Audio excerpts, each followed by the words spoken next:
Estaba esperando que estemos todos y todas en sala.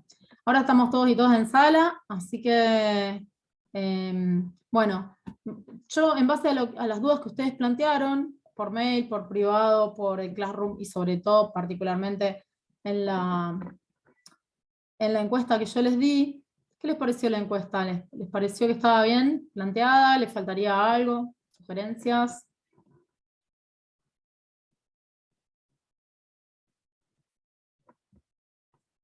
Bueno, yo les preguntaba, ¿alguien tiene que hablar? ¿Sí? Escucho. ¿No? Les preguntaba por ahí a la primera lectura, qué les pareció, si entendieron todo, si, bueno, si fue mejor cuando lo explicamos en clase, si los videos les vinieron bien. Mucha gente se copó mucho con esto de los videos. Yo les conté en la clase del lunes de esta semana, que me puse a investigar un poquito.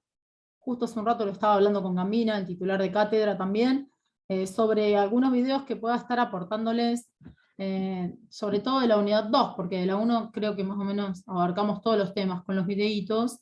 Bueno, estuve ahí investigando un poquito y les voy a dejar ahora para el finde, para que tengan para ver, tranqui, después de estudiar, para repasar o para adquirir otros conocimientos o alternativas a lo que ya estudiaron. Otros videitos que encontré por ahí, ¿sí? Los videos que encontré no son tan específicos como los que ya vimos, ¿no? Por ejemplo, cuando analizamos Keynes con ese práctico que vimos, veíamos que los videos hablaban exclusivamente de Keynes, aunque bueno, sí, obviamente relacionándolo con el contexto de su época y ubicando, ¿no?, en tiempo y espacio lo que pasaba cuando él elabora su teoría, ¿sí? Lo mismo con los clásicos, con Marx. Bueno, acá estos son temas más generales, ¿sí? O sea, encontré un video que va a hablar de comercio exterior, ¿se acuerdan que lo vimos el lunes?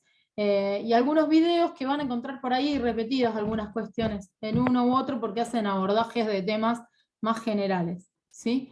Incluso, no sé si les voy a poner todos los videos porque hay algunos que vi que abordan temas que vamos a dar el lunes en nuestra clase inaugural presencial de la unidad 3. Ese se los voy a dejar para que lo vean después, pero bueno, creo que les va a gustar. Son capítulos cortitos de 13 minutos y bueno, creo que son 8 capítulos en total. Voy a seleccionar los que les sirvan a ustedes para la unidad 1 y 2, sobre todo para la 2, y el resto me los voy a reservar para después. Así que bueno, un poco yo con esa encuesta lo que quería era ver cómo están, cómo vienen, con esa encuesta, con las guías de preguntas para que ustedes vayan haciendo su propia autoevaluación, que esas ya se las había dejado hace un tiempo largo. Bueno, ¿cómo estamos preparados para el examen? Las modalidades del examen yo ya les comenté esta semana. La idea es hacer preguntas a desarrollar, no a desarrollar extensamente, sino en concreto. Tal vez les pida definiciones o reflexiones o cosas sobre los temas que dimos, nada más. Pero van a ser bastante cantidad de preguntas, así tienen margen de error, digamos. Si yo les hago 5 preguntas sobre temas muy importantes, o menos, o 4 preguntas que valgan 2,50 y no respondes una, es como que ya quedas mal. La idea es que respondan todas las preguntas y que, bueno, que tengan posibilidad de dar cuenta de lo que estudiaron, ¿sí? Y bueno, como somos bastantes, tampoco quiero hacer algo que sea muy extenso porque tengo pocos días para corregir y que ustedes tengan los resultados antes de la fecha del recuperatorio, ¿sí? Así que, bueno, ese es un poco el plan. Dicho todo esto, les voy a compartir las filminas que preparé en base a lo que vimos ahí en las encuestas, ¿sí? Los temas que yo salté, si ustedes quieren que desarrollemos algo en el medio, también lo podemos ir haciendo, ¿sí? Yo lo que hice, o voy a hacer hincapié en el desarrollo de hoy, es sobre los temas que ustedes fueron planteando como dudas.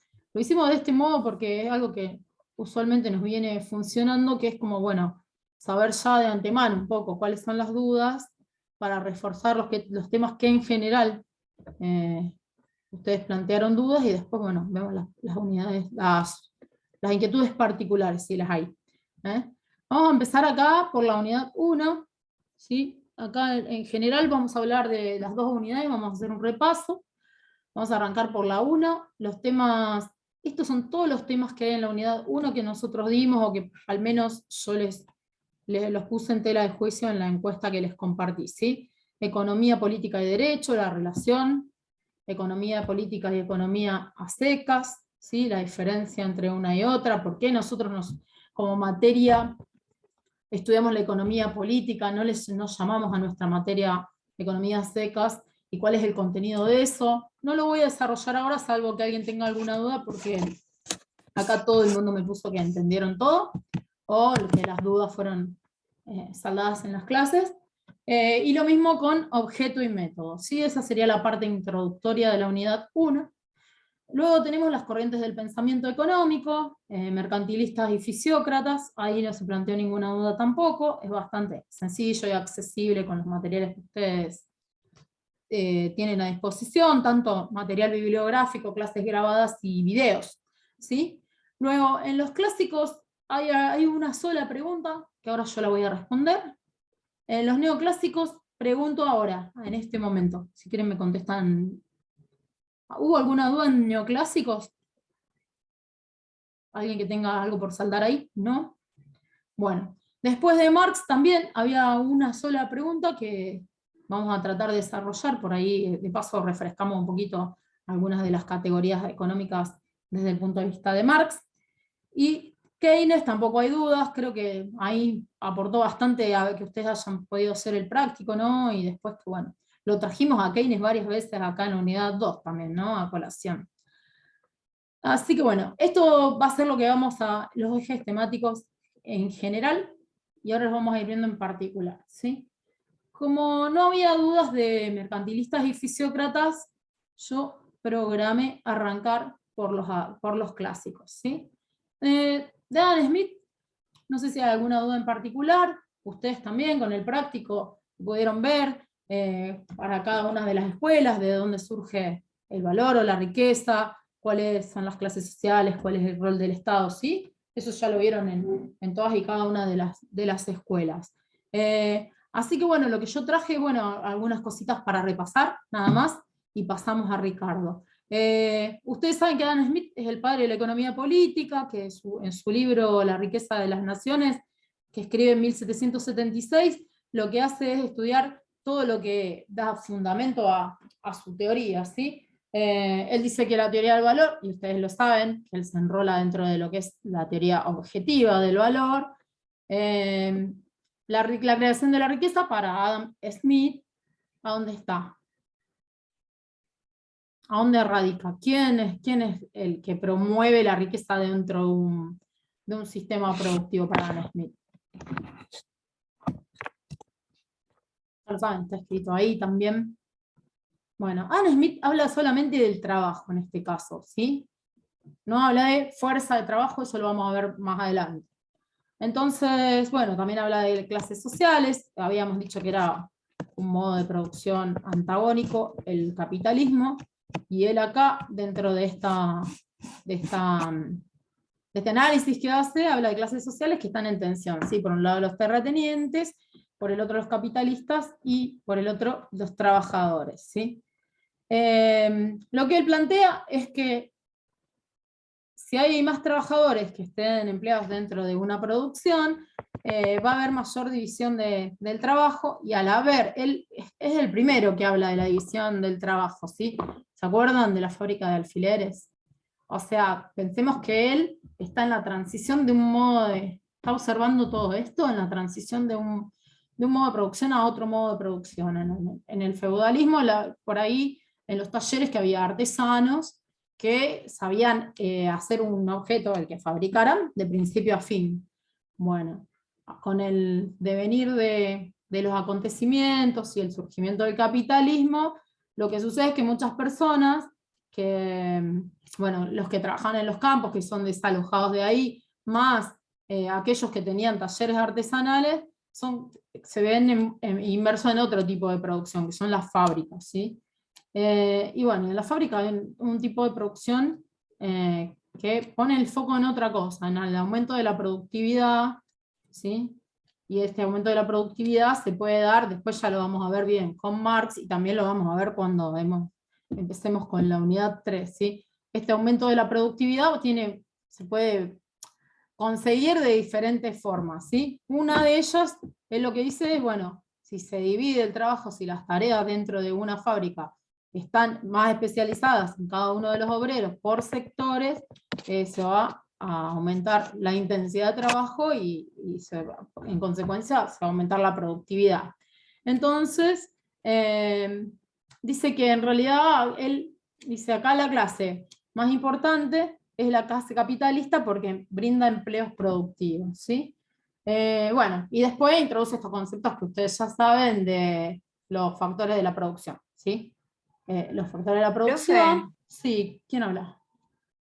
Juli, perdón, te hago una pregunta sobre las clases sociales. Sí, Entonces, para Smith, o sea, la única clase que genera valor es la capitalista, ya que es la que ahorra e invierte, y las sí, demás no generan, o en todas realidad, generan. no, todas, porque él lo que dice que, o sea, él pone el foco en el trabajo. Lo que pasa es que dice, los capitalistas dan trabajo a los obreros, ¿sí? O sea, no es tan claro como Marx, que Marx habla exclusivamente del trabajador. Acá lo que él dice, están estas tres clases sociales. Obviamente estas tres clases sociales se complementan, ¿sí? Porque si no existe una tierra donde trabajar, y si no existe una fábrica donde poner a los trabajadores, no se desarrolla el proceso productivo, ¿sí? Dice que el trabajo es la fuente del valor, ¿sí? La creación de la riqueza depende del trabajo. Lo que él dice, así como enfocado en los capitalistas, es que, bueno, que los capitalistas son quienes otorgan a los trabajadores ese trabajo, ¿sí? Ahí se diferencia de Marx, porque Marx va a decir otra cosa de los capitalistas, ¿sí? ¿Contesto lo que vos preguntabas? Gracias. Sí, sí, perfecto, porque tenía escritas las dos cosas y dije, me contradigo, entonces no sabía cuál era. Claro, sí, porque, o sea, vamos a ver que tanto Smith como Ricardo como Marx vieron que los tres se enrolan dentro de la teoría del valor objetivo y los tres dicen que la creación de la riqueza está en el trabajo. ¿Qué pasa? Si ustedes leen la introducción de Comiso, ¿se acuerdan ese texto que vieron para resolver el práctico?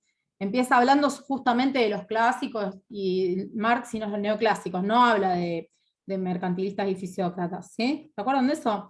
Bueno, ahí lo que van a ver es justamente eso, o sea, que por un lado Adam Smith y David Ricardo hacen un análisis, pero no se meten en algunos temas un poco más álgidos, ¿sí? No se meten en el tema de la explotación del hombre por el hombre. Entonces, como que de algún modo acá lo que dice Adam Smith es, como si viera positivamente el rol de los capitalistas. Dice, los capitalistas brindan empleo a los trabajadores, pero bueno, reconocen que la fuente de la riqueza depende del trabajo, ¿sí? David Ricardo va a exponer otras cosas, pero también va a decir lo mismo, ¿sí? Entonces, bueno, también, bueno, incorpora estas tres categorías, que son los factores de producción, la tierra, el trabajo y el capital, y las retribuciones a cada uno de estos factores, ¿sí? Quien tiene la tierra va a recibir una renta, quien tiene un trabajo va a recibir a cambio un salario, tampoco se pone a ver qué pasa con el salario acá, Adam Smith en concreto, y el que tenga una fábrica, el capitalista, digamos, lo que va a tener una ganancia, ¿sí? Su objetivo dentro del proceso productivo va a ser llevarse una ganancia.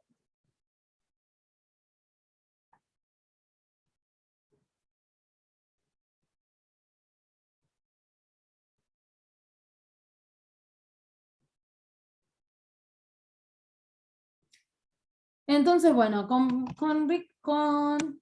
Smith no teníamos mayores dudas. Con Ricardo surgen algunas dudas, ¿sí? Sabemos que luego de Smith, dentro de la escuela de los clásicos, tenemos a David Ricardo, ¿sí? La obra principal de David Ricardo en 1817 es Los principios de la economía política y tributación, ¿sí? Bueno, el contexto ustedes ya lo saben, él está situado en Inglaterra y hay un debate, acá sí, respecto de la suba de los salarios y de las leyes de trigo, ¿sí? En 1816.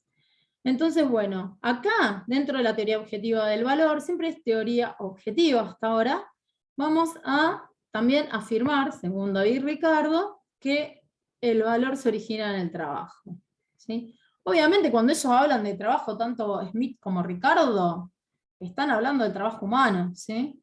Pero bueno, ellos dicen el trabajo y les quedan ahí, no analizan más.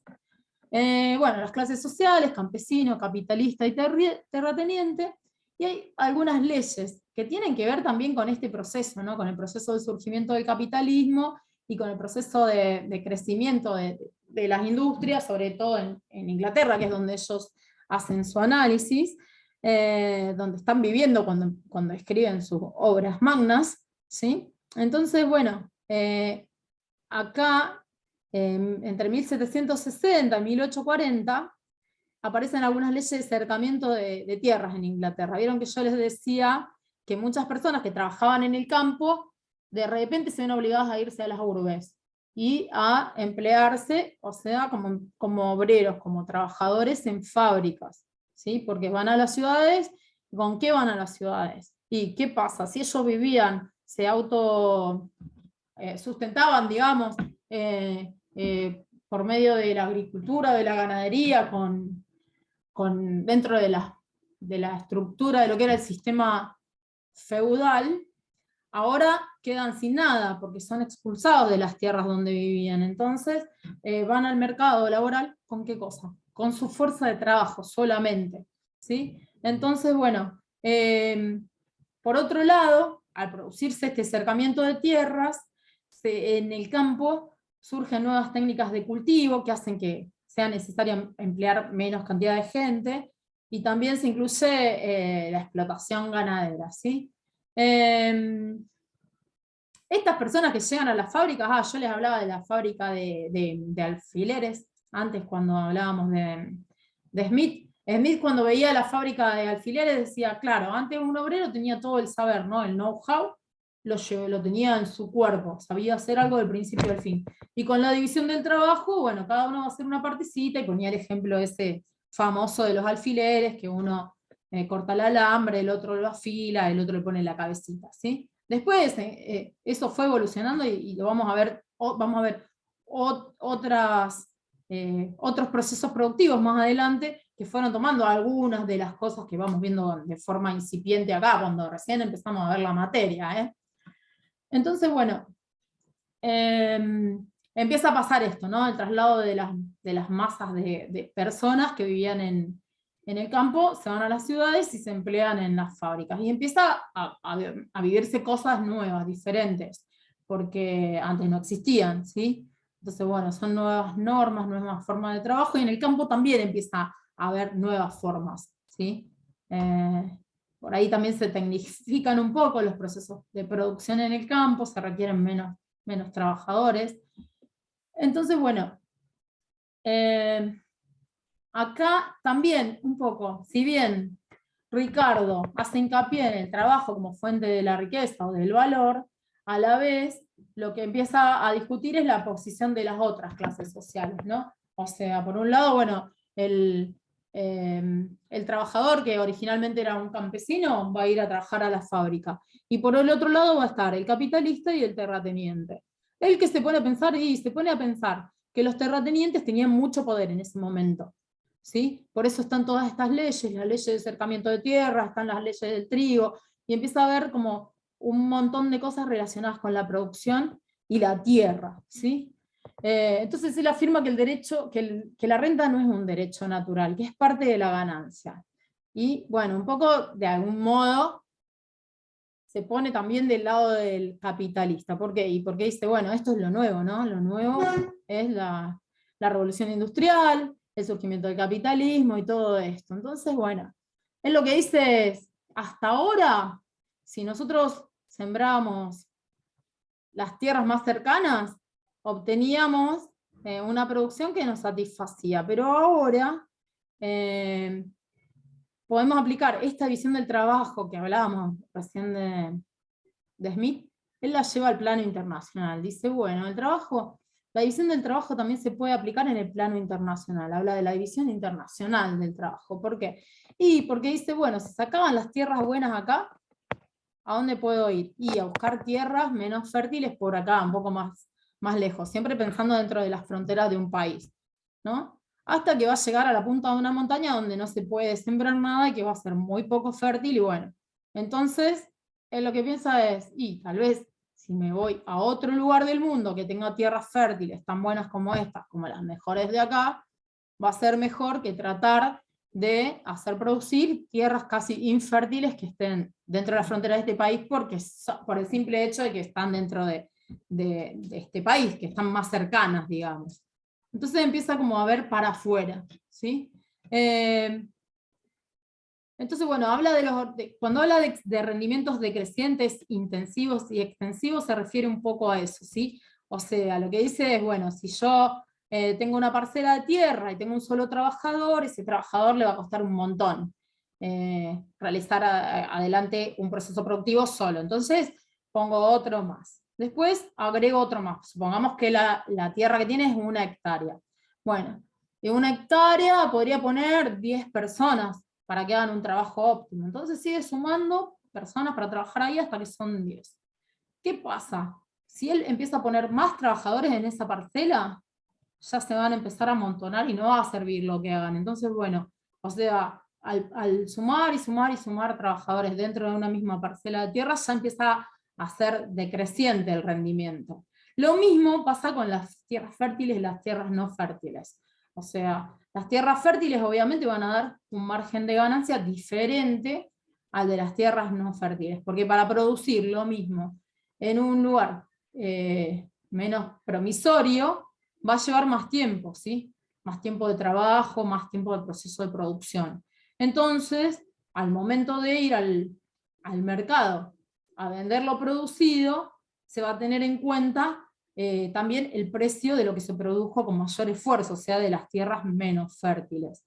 Ahí va a dar como una renta diferencial en favor del que tiene las tierras en el mejor lugar, ¿sí? Siempre hablando de un mismo país o de un lugar cercano. Entonces, por eso él empieza a ver que se puede dividir internacionalmente el trabajo, que a lo mejor en otros países hay mejores condiciones para producir determinado bien que ahí, donde él está analizando, que en este caso sería en Inglaterra, ¿sí?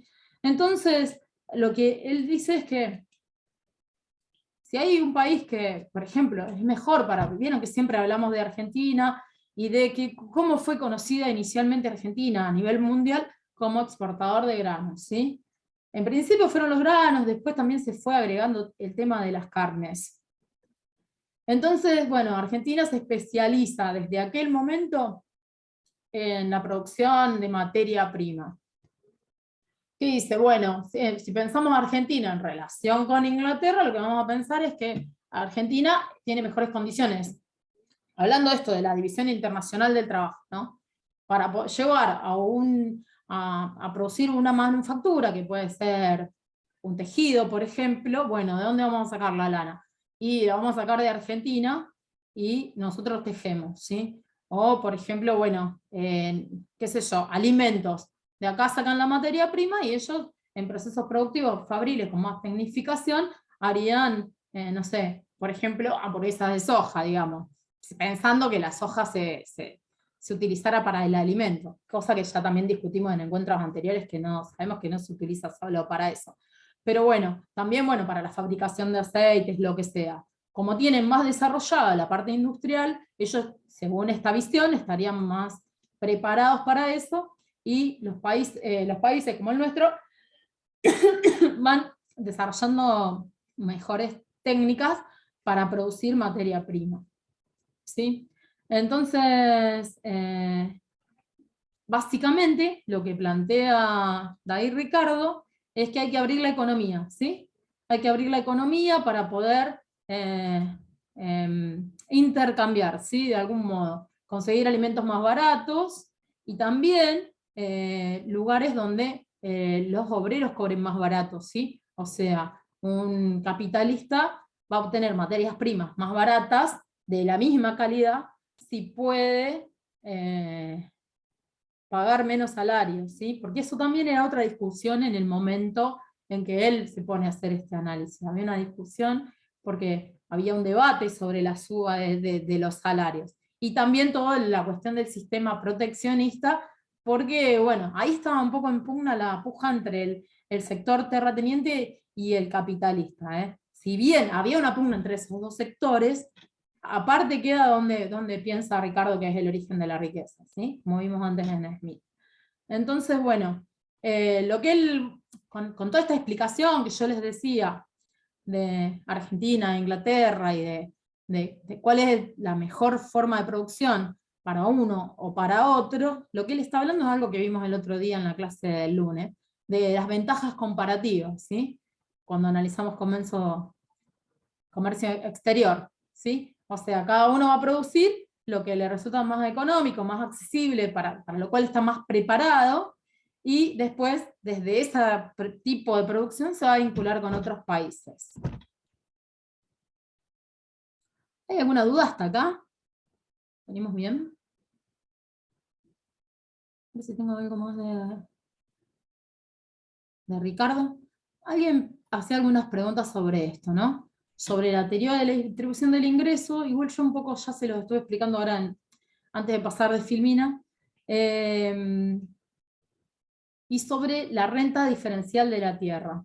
Ricardo, cuando habla de la teoría de distribución del ingreso, lo que va a decir es que parte de la distribución de los factores de la producción, y ahí, parándose ahí, explica cómo se va a dar la distribución del ingreso, ¿sí? O sea, qué porción del ingreso se va a llevar cada clase social.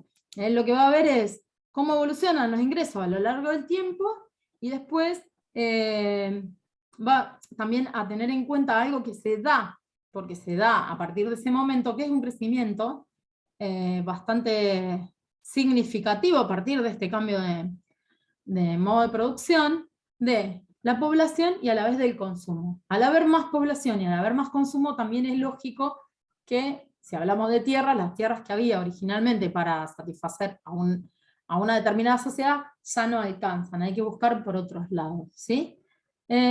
Bueno, eso dice sobre el ingreso. Cuando habla de renta diferencial de la tierra, bueno, es un poco lo que yo les explicaba recién. Acá está escrito en esta filmina, pero yo se lo explicaba hace un ratito, ¿no? Tiene que ver con esto de las tierras más fértiles y cercanas, las menos fértiles y alejadas, y de abrir las fronteras hacia afuera, ¿no? Salirse de esas fronteras. O sea, un poco la pelea también es cuestiones de los marcos jurídicos que regían en ese momento. Vieron que cuando ustedes ven a Ricardo ven muchas leyes, ¿sí? Y las leyes proteccionistas, ¿quiénes ponían las leyes proteccionistas? Bueno, ustedes me van a decir los legisladores, sí, pero ¿influenciados por qué sector? ¿Por qué clase social?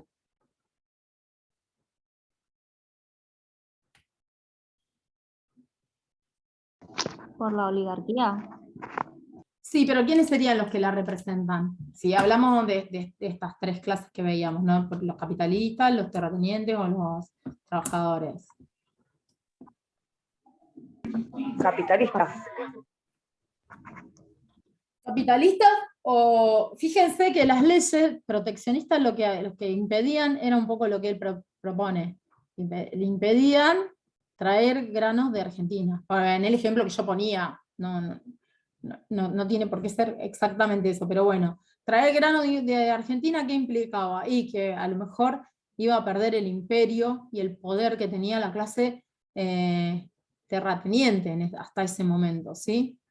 Entonces, bueno, lo que él piensa es, nada, hay que tecnificar más esto y hacer manufactura. Entonces, bueno, empieza ahí como a ver esa puja que hay entre los terratenientes y los capitalistas, y bueno, y la influencia fuerte que tenían los terratenientes hasta ese momento en el país, en el parlamento, por ejemplo, es que, bueno, salían muchas leyes proteccionistas que impedían esto, que poder abrir las fronteras. Lo que él dice es, hay que abrir las fronteras. Para todo eso hace un razonamiento, ¿no? Y hace una explicación teórica de todo eso. Dice, bueno, la renta diferencial de la tierra es el fundamento. O sea, las tierras menos fértiles no nos sirven. ¿Para qué vamos a estar sembrando acá si podemos salir a un lugar donde hay tierras fértiles y pueden hacer una producción mejor que la que nosotros podemos llevar adelante? ¿sí? Bueno, todo lo que más o menos dice ahí en la filmina yo ya se los había contado, así que si no hay ninguna duda respecto de Ricardo, me parece que pasamos a Marx. Juli, ¿estás por ahí? Sí, profe. Bueno, ahora pasamos a Marx, ¿sí? Hace unos días vos me hiciste algunas preguntas, yo voy a irme bien al principio, vamos a hablar de Marx, de algunas cosas generales, de las categorías económicas, y después vamos a ir puntualmente a esto que te preocupaba. Bueno, ustedes saben que, bueno, otra vez, teoría objetiva del valor, ¿sí? Seguimos con la teoría objetiva. También Marx, si bien va a venir a criticar a los clásicos en muchos de sus postulados, lo que va a convalidar en primera instancia va a seguir dentro de la línea de la teoría objetiva, el valor trabajo, va a decir, bueno, sí, vamos a decir que el valor se origina en el proceso de trabajo, ¿sí? Pero él va a ahondar más acá.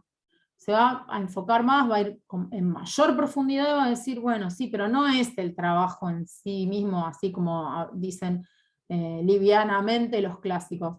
No, dice, bueno, en el proceso de trabajo, el trabajador, el obrero es el que pone en marcha ese proceso de trabajo. Si no hubiera obrero, si no hubiera trabajador, vieron que los otros estaban ahí viendo qué clase social era la que más le agradaba, digamos, y para ponerse del lado de uno o de otro. Acá Marx también se pone del lado de una clase social, y él dice, yo me voy a poner del lado de los obreros. ¿Por qué me voy a poner del lado de los obreros?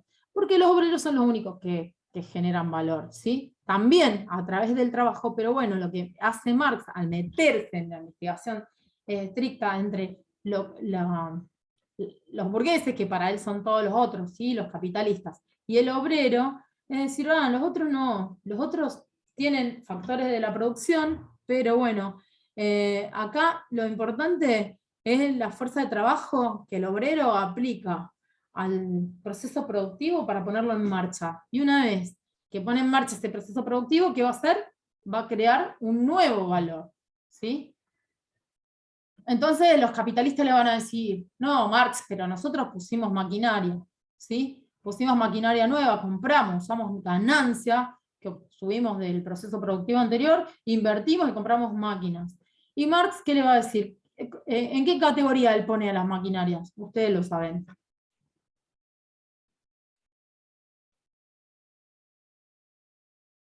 ¿Alguien me diga? ¿Capital? ¿Con qué clase de capital es la maquinaria para Marx?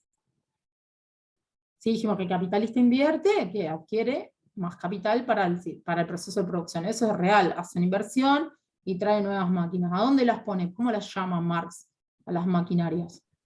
Capital constante. Muy bien, sí, capital constante. ¿Quién habló? No los veo todos. Juli. Juli. Bueno, entonces ese capital constante tiene trabajo humano cristalizado, ¿sí? Pero en un proceso productivo anterior.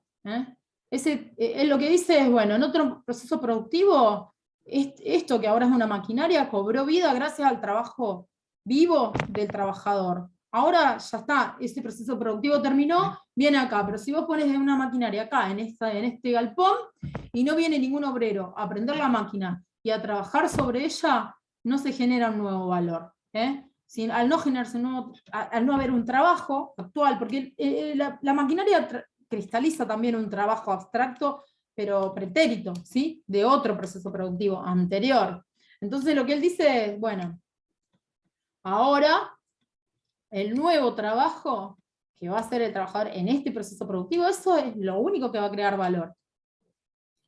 No se pone a discutir, sí, claro, esta maquinaria tiene incorporado un valor trabajo de otro proceso productivo, pero en este actual, el que lo va a activar va a ser el obrero, que siempre está aportando lo nuevo, ¿sí? Va a poner en marcha este nuevo proceso productivo. Gracias, capitalista, que trajiste esta máquina, sí, bárbaro, pero si no hay un trabajador para laburar, esto no va a prosperar, dice. Y entonces él te pone a ver acá, en esta atención de clase que siempre vemos, él habla de los burgueses y de los obreros, o de los capitalistas y los obreros, y va a decir, claro, acá hay claramente una explotación del hombre por el hombre, ¿sí? Esto no lo pudieron ver los clásicos, recién lo ve Marx. Dice, bueno, hay una explotación del hombre por el hombre. Entonces, qué loco, dice, porque bueno, empieza a hablar de estas cuestiones más finitas relacionadas con las categorías económicas, ¿sí? Él habla, bueno, de los objetos de trabajo y los medios de trabajo, que en conjunto van a ser los medios de producción, por un lado, por el otro lado de la fuerza de trabajo, ¿sí? Nosotros en clase ya vimos, no sé si quieren que lo repasemos, pero vimos las características del trabajo, que puede ser simple o complejo, que puede ser abstracto o concreto. Bueno, eso también se traduce, todas esas características, que son un montón, y ustedes las vieron, no sé si quieren que las repasemos, todas esas características también se van a trasladar a la mercancía, o sea, mercancía. La mercancía va a tener un doble valor. Por un lado va a tener un valor de uso, o sea, una utilidad, que tiene que ver con el trabajo concreto, no con el trabajo abstracto, porque cuando nosotros hablamos de utilidad decimos para qué sirve, y va a tener que ver con el trabajo concreto, ¿sí? Y va a tener un valor de cambio, ¿sí? El valor de cambio es cuánto costó, cuánto trabajo costó llevar adelante, hacer este producto. Pero a la vez, ese valor de cambio se va a materializar, ¿dónde? ¿En qué lugar se va a materializar para que este bien que se creó se convierta en mercancía? ¿Dónde tiene que ir?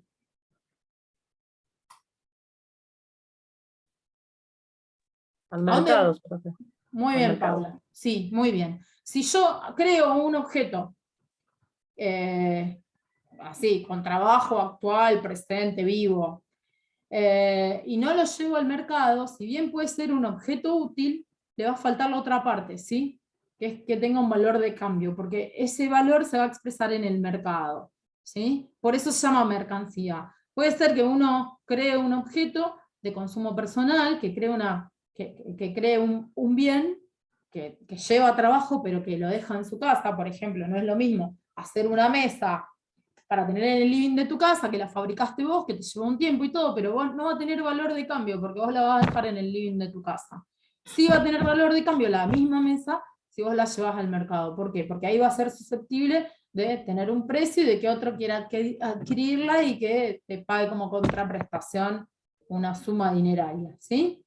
Entonces, bueno, estas eran las dos características de la mercancía, ¿sí? Otra de las categorías es la plusvalía, las clases de plusvalía, si quieren se las digo, ustedes ya las conocen, pero bueno, un poco ahí, dentro de todas estas categorías, surgían otras, como la fuerza de trabajo, ¿sí? Hasta ahora veníamos hablando trabajo, trabajo, trabajo, trabajo. Ahora, bueno, nos ponemos a hilar más finitos, ¿sí? Por un lado vemos todas las características del trabajo, después vemos cómo se traducen ciertas características del trabajo en la mercancía, que lo compendia, ¿sí? Y también vemos en esta relación capitalista y obrero, qué es la fuerza de trabajo y qué es el salario. Bueno, por un lado, o sea, la fuerza de trabajo va a ser el desgaste físico e intelectual que una persona va a tener por realizar una actividad laboral en la jornada, ¿sí? El salario lo que va a venir a hacer es remunerar la fuerza de trabajo, no el trabajo en sí mismo, ¿sí? Y ahí está esta cuestión que, bueno, no sé, Juli, vos decime si voy respondiendo lo que vos planteabas o no, porque acá lo que tenemos que tener en cuenta, yo me parece que no hice otra filmina, así que se los voy a contar, y si tuviera un pizarrón se los escribiría, sí, hice otra. Bueno, pero todavía no me voy a ir de esta. Lo que, no sé si ustedes se acuerdan que nosotros cuando dimos Marx en detalle, habíamos armado como las jornadas laborales partidas en dos pedazos. Habíamos dicho de 4 y 4, o podían ser de 3 y 5, o bueno, pongamos así, 4 y 4 o 3 y 5, ¿sí? En dos partes. Entonces, ¿qué decía? Si ustedes ya leyeron seguramente Isakovich, lo que él plantea en su ejemplo que pone a don Arturo y a Juan, lo que dice él es, bueno, claro, lo que hace el capitalista es observar al trabajador en su jornada laboral. Y como la fuerza de trabajo, en realidad, la retribución de la fuerza de trabajo tiene que ser el monto necesario para satisfacer, digamos, las necesidades que permitan la reproducción de esa fuerza de trabajo. ¿Sí? ¿Hasta ahí vamos? Entonces, si una persona necesita para volver mañana a trabajar, ¿qué va a necesitar? Díganme ustedes, ¿qué necesita para volver mañana a trabajar?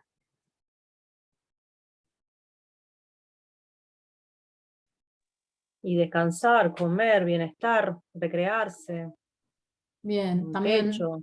exacto, techo, comida, ropa, y todo lo que vos dijiste, recrearse, descansar, todo eso eh, tiene un costo, ¿sí? Entonces lo que, en el ejemplo, ¿no? En el ejemplo que ustedes van a estudiar ahí en la fichita, lo que analiza Marx es, bueno, lo que el capitalista se pone a observar es, bueno, a ver, esta persona trabaja y para poder venir mañana, o sea, simplemente para poder reponer su fuerza de trabajo, necesita, en el ejemplo creo que dice, supongamos, 4 monedas.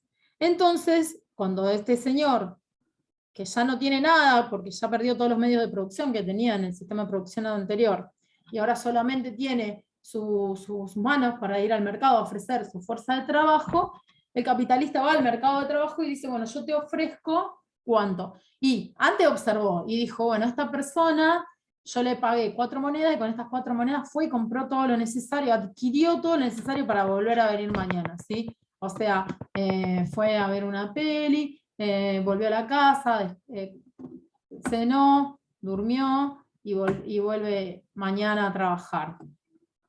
Bueno, con esas 4 monedas a la persona le alcanza para todo eso.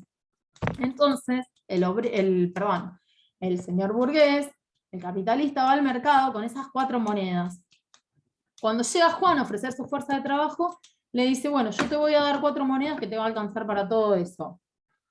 Juan dice, bueno, listo, me cierra. ¿Por qué le cierra Juan? Y porque le alcanza para todo eso, le alcanza para subsistir, para poder volver mañana.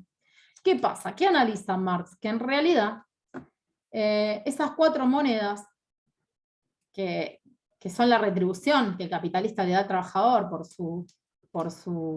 en forma de salario, por la jornada de trabajo, en realidad no le pagan todo el trabajo que la persona realizó, sino una parte del mismo. ¿Sí? Solamente la parte que alcanza para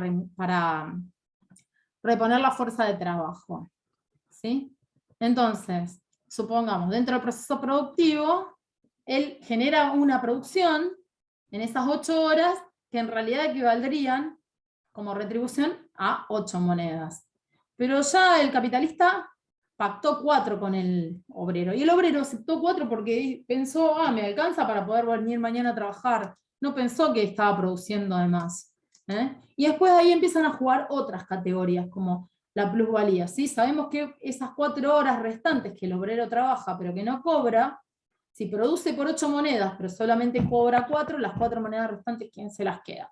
El capitalista. Eso va a ser el excedente, o plusvalor, o plusvalía. Entonces, cuando nosotros analizamos las diferentes clases de plusvalía, podemos ver que el capitalista va a empezar a pensar, ¿cómo puedo sacarle más plata a mi proceso de producción? Él no piensa, el capitalista no piensa, estoy explotando más al obrero. Dice, bueno, yo quiero sacar más plata. Si yo hago trabajar al obrero más intensamente, durante estas 8 horas, en 3 horas el obrero va a reponer esas 4 monedas que necesita para subsistir, y en las 5 horas restantes va a generar más plata, no sé cuánto, el número que ustedes quieran. Toda esa plata que generen entre la hora 3 y la hora 8, que son 5 horas más, como trabaja más intensamente, en la misma jornada laboral, va a estar generando mayor cantidad de plusvalía para el capitalista, ¿sí? Esa sería la plusvalía relativa. La plusvalía absoluta es cuando el capitalista dice, bueno, para obtener mayor producción, aumento la jornada laboral.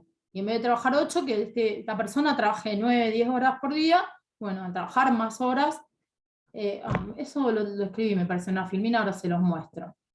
Pero bueno, concluyendo esta, que la fuente de todo valor es el trabajo humano, ¿sí? Entonces acá, fíjense, me parece que vos me preguntabas esto, ¿no? ¿Cómo se mide la cantidad de trabajo?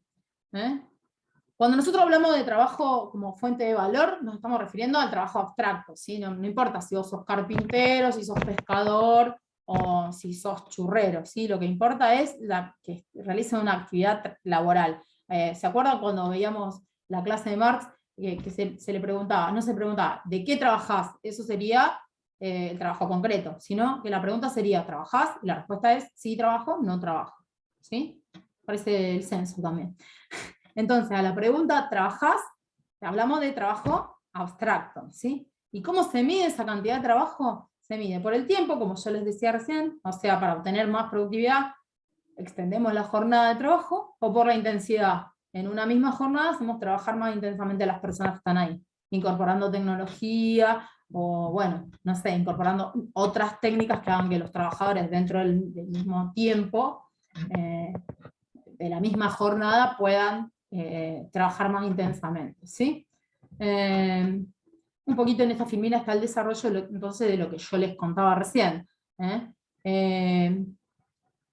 Pero bueno, acá aparece de vuelta el mercado, ¿sí? Que hablábamos recién. Decíamos que una mercancía, para recibirse de mercancía, tiene que ir al mercado, ¿sí? Si se queda en la casa, hay un valor que es el valor de cambio que no se resuelve en ningún lado. Si va al mercado, ahí es donde se refleja el valor de cambio, ¿sí? Si no, nos quedamos solamente con uno de sus valores, que es el valor de uso.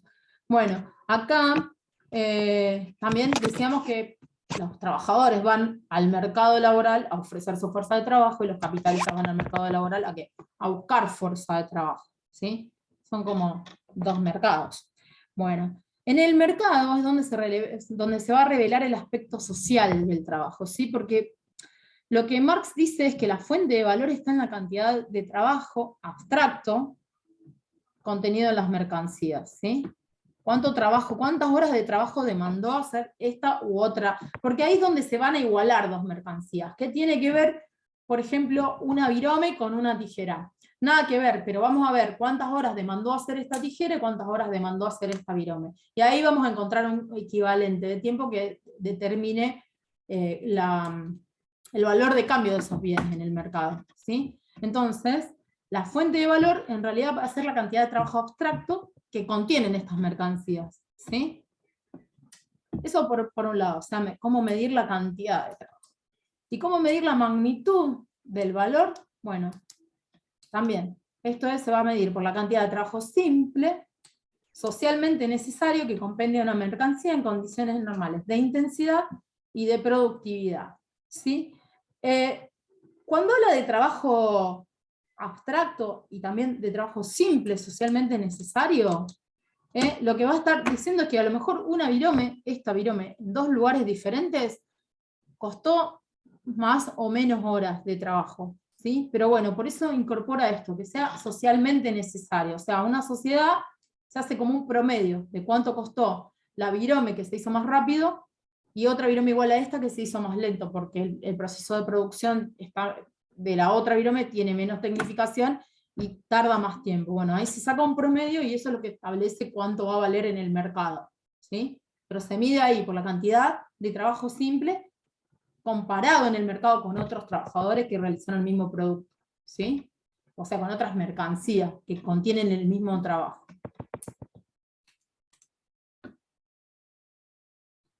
Esta última parte que dice en condiciones normales de intensidad y de productividad es porque, claro, ¿se acuerdan cuando hablábamos de plusvalía? Ahí yo más o menos ya les hablé rapiditamente de plusvalía relativa, de plusvalía absoluta. Pero cuando hablábamos de plusvalía extraordinaria, ¿se acuerdan?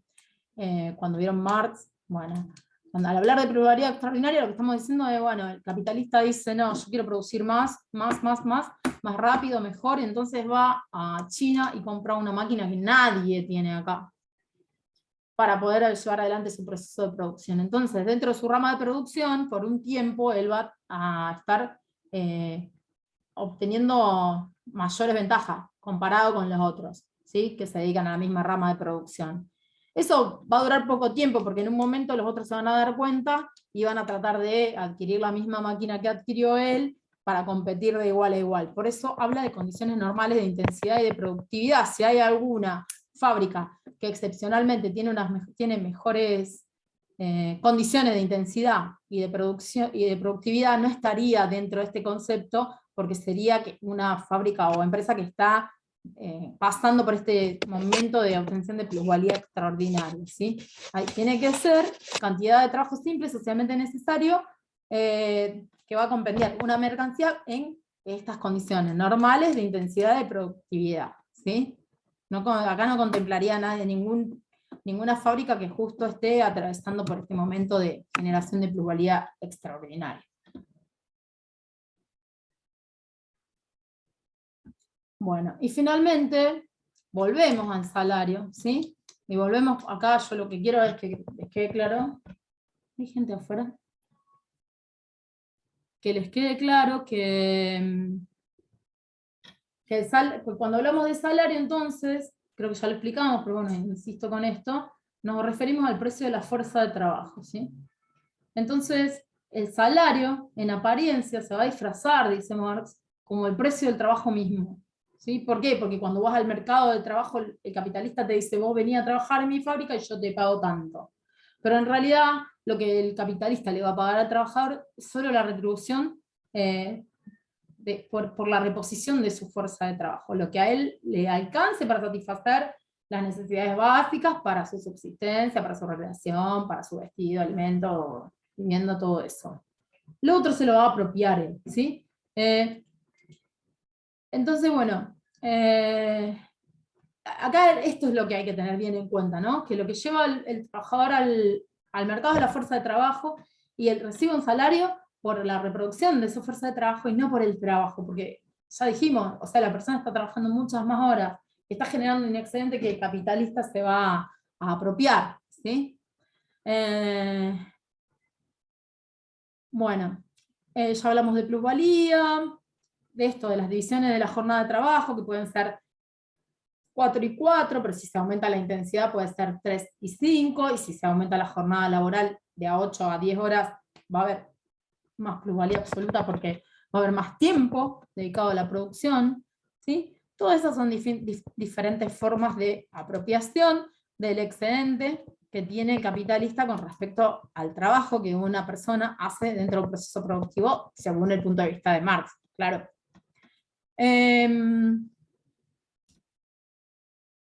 Bueno, y cuando Marx habla de capital variable, también se va a estar refiriendo justamente a esto, al trabajo humano, ¿sí? Porque él dice que es variable porque siempre crece y porque siempre va de la mano de, ¿qué cosa? Del salario de los obreros, del trabajo que realizan los obreros dentro de un proceso productivo, ¿sí?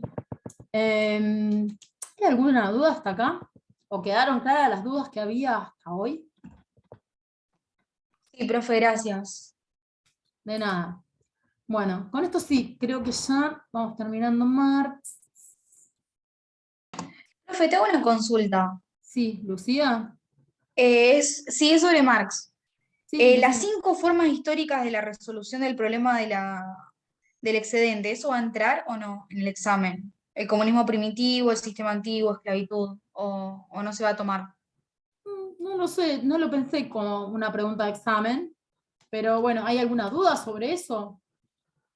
¿Que No, tengas? no, como no lo tocaste ahora, no sabía si iba a entrar o no. No, chicos, paren. Yo quiero aclarar esto. Por ejemplo, yo no toqué mercantilistas y fisiócratas, lo puedo preguntar, ¿sí?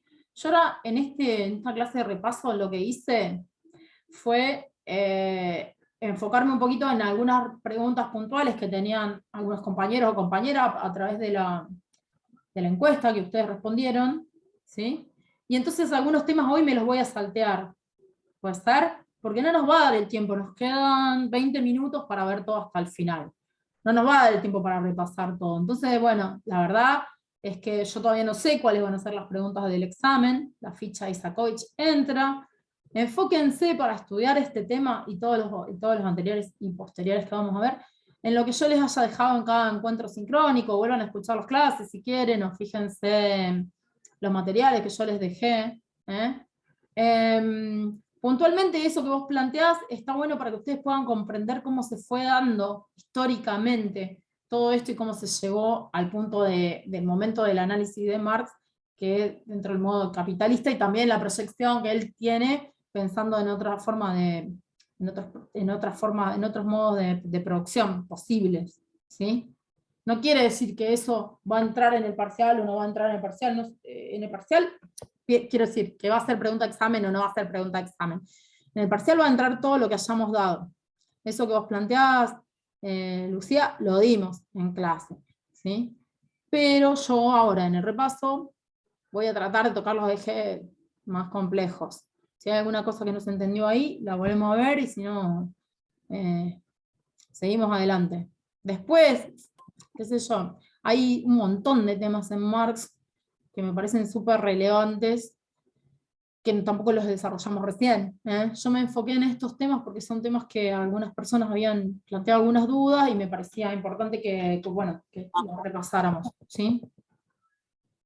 También, hace un ratito yo les dije muy someramente todo lo que es plusvalía. No lo expliqué bien en detalle como cuando dimos la clase. Hay un montón de cosas que no voy a poder ver en detalle hoy, pero pueden entrar.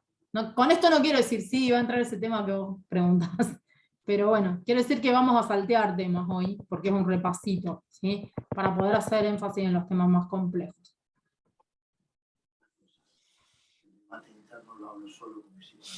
Acá, por ejemplo, yo hice una mención muy abuelo de pájaro de los neoclásicos, hablando un poco así de los principales exponentes de los neoclásicos, Jevons, que hablaba que escribió la teoría de la economía política, Menger, que escribió los principios de economía, y Walras, que escribió los elementos de la economía política pura, ¿sí? Acá, yo solamente quiero hacer esta referencia, no porque alguien me lo haya preguntado en particular, sino porque ya que estuvimos hablando de clásicos y Marx, me gustaría que recuerden esta diferencia, que ustedes la vieron en el práctico también, pero que es esencial, que tiene que ver con la teoría del valor, ¿sí? Y de dónde piensan los neoclásicos que surge el valor. Ellos se enrolan en la teoría subjetiva del valor, acá cambia, los otros eran teoría objetiva, acá estamos dentro de la teoría subjetiva del valor, ¿sí? Y entonces dicen, bueno, en la teoría subjetiva del valor, uno de los principios que ellos enarbolan es que no depende del trabajo. Acá se separan de los clásicos y de Marx y dicen, depende de la utilidad y de la escasez, ¿sí? Hablan de incorporar este concepto de utilidad marginal, y establecen la teoría de la productividad marginal, ¿sí? ¿Qué dicen? Vuelven a hablar del mercado. Para ellos el mercado es el rey, ¿no? El más importante de todos. Dicen, bueno, en realidad acá no hay clases sociales. Recuerden eso. Sí, pueden hablar de productores y consumidores o algo así, pero en realidad no hablan de clases sociales, porque para ellos todo el mundo está feliz y contento y tiene algo que lleva al mercado para obtener otra cosa a cambio, ¿sí? Ellos no hablan de tensión de clases sociales, por eso nosotros no las analizamos. Dicen, bueno, las personas son todos individuos libres, dueños de factores de producción, ¿sí? Y con esos factores de reproducción que cada uno tiene, ¿qué hace? ¿A dónde va? Al mercado, lógicamente. Va al mercado con su factor de producción, ya lo decíamos antes cuando analizábamos las corrientes anteriores, pero ¿qué dicen? Bueno, y nada, si sos trabajador, lógicamente que vas a ir al mercado con la fuerza de trabajo, y si sos capitalista, vas a ir al mercado a ofrecer un producto que fabricaste en tu empresa. Y si sos terrateniente, bueno, vas a ir con una tierra, con un galpón para ofrecer, para que un capitalista la alquile para poner sus máquinas y contratar sus empleados y llevar adelante un proceso productivo, ¿sí? Entonces, bueno, como ahí vuelven a ponerse en juego los factores de la producción, pero ustedes ya saben, los neoclásicos no plantean tensión de clase. Dice, bueno, tampoco se plantean cuál es el origen, cómo llegó cada uno al mercado con lo que llega. Dicen, bueno, hay capitalistas que traen su fábrica ahí a poner en marcha, y bueno, alquilan un galpón, contratan trabajadores, listo, ya está, todos contentos, ¿sí? Entonces ellos no ven, o al menos ocultan, miran para otro lado, tal vez, esta situación de explotadores y explotados, ¿sí? ellos observan a todos los miembros de la sociedad en un plano de igualdad cuando asisten al mercado, cada uno con su factor con su factor productivo y con la remuneración que le va a corresponder por detentar tal o cual factor de la producción en el mercado, ¿sí? Van a obtener la retribución, ustedes ya saben cómo se retribuye cada uno de los factores, cuáles son los factores y cómo se retribuye cada uno.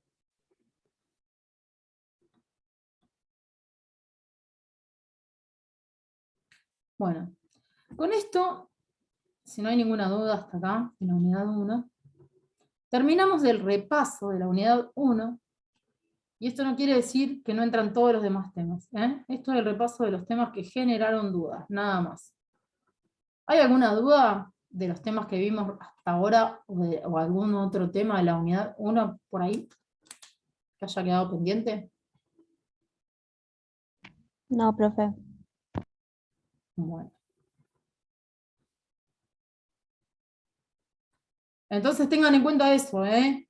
O sea, yo les pido que vuelvan a ver clases anteriores, o lean los textos, o vean los videos, ¿sí? Para repasar. Esta clase solamente es para ver puntos flojos, ¿sí? No vamos a poder tocar todos. Pero a propósito, estamos haciendo hincapié en los puntos que a ustedes pidieron que hiciéramos hincapié hoy, sin dejar de lado para el parcial todos los demás temas que los circundan. Bueno, dicho todo esto, vamos a pasar entonces a la unidad 2. Los ejes temáticos que abordamos en general en la unidad 2 y que ustedes tuvieron en cuenta para contestar la encuesta sobre las dudas y preguntas, son los que están acá en esta filmina, ¿sí? Primero arrancamos por el sistema económico, después vimos qué son las cuentas nacionales, pasamos al mercado de trabajo, analizamos qué es el empleo, analizamos qué es la población, y dentro de la población en general vimos cuestiones relacionadas con empleo, desempleo, las tasas, cómo se calculan. También en otro encuentro sincrónico hablamos de la distribución del egreso, también hablamos del ingreso, hablamos de la pobreza, hablamos de la canasta básica de alimentos y su relación con la indigencia, hablamos de la canasta básica total, su relación con la pobreza, ¿sí? Bueno, hasta ahí nadie planteó ningún problema en particular. También dimos un par de clases especiales, que son ejes temáticos de esta unidad, que son transversales, que se pueden analizar en cualquiera de las 4 unidades que vemos, pero bueno, es importante tenerlos en cuenta acá. Además de que analizamos, cuando vimos población, también dimos la clase de censo, ¿se acuerdan? Que no lo noté acá, pero bueno, estuvo bueno eso también para saber cómo va a ser, y bueno, todo lo que se va a relevar en el censo, para qué nos va a servir, ¿sí? ¿Alguien preguntaba en el práctico? Yo me había anotado alguna pregunta acá. Que bueno, sí, claramente estos temas entran, me preguntaba alguien en la encuesta, y claro, bueno, un poco todo eso que vimos en la clase de población, después de esa clase, ¿se acuerdan? En orden correlativo, abordamos lo del censo, que yo les preparé una filmina con la información oficial, a los fines de comprender cómo era este censo, qué diferencias tenía con censos que se han hecho con anterioridad en nuestro país, e incluso, bueno, cuáles son las categorías nuevas que se incorporaron en este censo, sobre las cuales vamos a estar respondiendo virtualmente hasta el 18 de mayo, o presencialmente ese día, el quien no lo haga de manera virtual. Y les iba a hacer alguna pregunta, dos preguntas, una pregunta con 2 respuestas. ¿Cuáles son las categorías que incorpora el censo? Solo eso, no lo voy a preguntar en el examen. Esto sí, lo del censo no lo tienen que estudiar para el examen, esto es algo que nos sirve para la vida, pero bueno, no va a ser una pregunta examen. Pero les pregunto ahora, si se acuerdan, ¿cuáles son las 2 preguntas sobre temas nuevos o novedosos que están previstas en el censo ahora? Son 2 los ejes temáticos.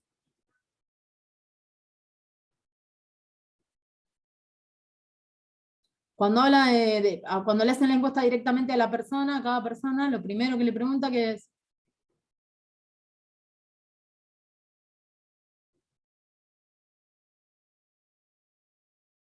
Nadie va a La contestar. identificación.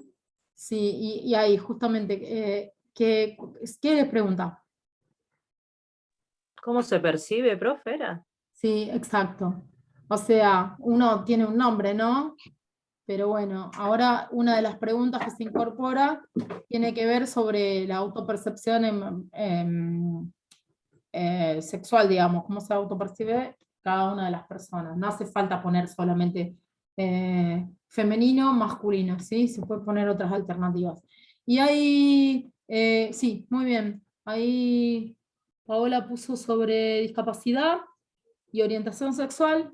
Sí, que no lo nombra como discapacidad, sino que dice limitaciones, ¿se acuerdan? Habla de limitaciones para no exigir un certificado de discapacidad. Tampoco exige que las personas tengan el DNI actualizado o que estén en la casa del domicilio del DNI, sino en la casa donde viven. Y hay otra cuestión que incorpora que tiene que ver con las personas que tienen afroascendencia y las que son descendientes de pueblos originarios, ¿sí? Esas son las novedades del censo. Bueno, eso a título más informativo y también un poco teniendo en cuenta discusiones que llevamos o debates que llevamos adelante a cabo en estas reuniones que tuvimos, cuando hablamos de economía feminista, cuando hablamos de trabajo doméstico y de cuidados no remunerados, cuando hablamos de la economía ecologista también, ¿sí? Todas estas cosas que después de muchas luchas, y en este caso hay un reflejo también en este censo de las luchas de las minorías, ¿sí? De las personas con capacidades diferentes, de las personas que se autoperciben con una sexualidad diferente a las hegemónicas, a ser hombre, mujer, o de masculino, femenino, y también a las personas que son descendientes son afrodescendientes o descendientes de pueblos originarios. Todo eso antes no se contemplaba, ¿sí? Entonces, bueno, está bueno. Porque eso, ¿qué va a traer? ¿Cuál es la consecuencia del censo? ¿Qué va a traer a colación? Bueno, cuando hablamos de cuentas nacionales, acá, el segundo punto, nosotros dijimos que las cuentas nacionales lo que hacen es medir. Bueno, esto es una información relevante para poder medir cuestiones que tengan relación con la composición de la población. Esto ya iríamos acá a mercado del trabajo, población, distribución del ingreso, y también con otras cosas que ya las vimos someramente en encuentros anteriores, pero que tienen que ver con las políticas económicas que un gobierno determinado u otro puede estar aplicando para favorecer o no a distintos sectores de la población, ¿sí? ¿Se acuerdan que cuando vimos, por ejemplo, economía feminista, vimos un montón de políticas económicas que se dieron en el último tiempo, que ponían el foco justamente en visibilizar este trabajo doméstico y de cuidado no remunerados que antes era invisible, ¿sí? Esto producto de la lucha de los movimientos feministas hace que, bueno, ahora sean relevadas todas estas cuestiones. Lejos estamos por ahí de pensar que este tipo de trabajo sea remunerado, cuál sería la forma de remuneración, pero bueno, sí hay otro tipo de reconocimiento a través de las políticas públicas, de las moratorias de jubilaciones, sobre todo en el sistema previsional, ¿no? Eso lo analizábamos cuando vimos economía feminista. Entonces, después de todos estos temas, que creo que en mayor parte, salvo esto, si entraba este tema, preguntaban,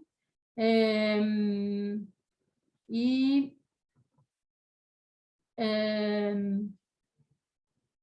bueno, la relación con el censo, no sé, ahí, ¿quién preguntaba esto? Eva, puede ser que preguntaras esto en la encuesta. Bueno, sí, son temas que entran, no les voy a hacer preguntas del censo, es importante que ustedes lo sepan porque lo vamos a tener que saber todos y todas y resolverlo. Pero bueno, no sé si quedó alguna duda con esto, me parece que en general no había, me parecía. Me parece que no había mayores dudas sobre todos estos temas: sistema económico, cuentas nacionales, mercado de trabajo, distribución del ingreso y pobreza, economía feminista, economía ecológica.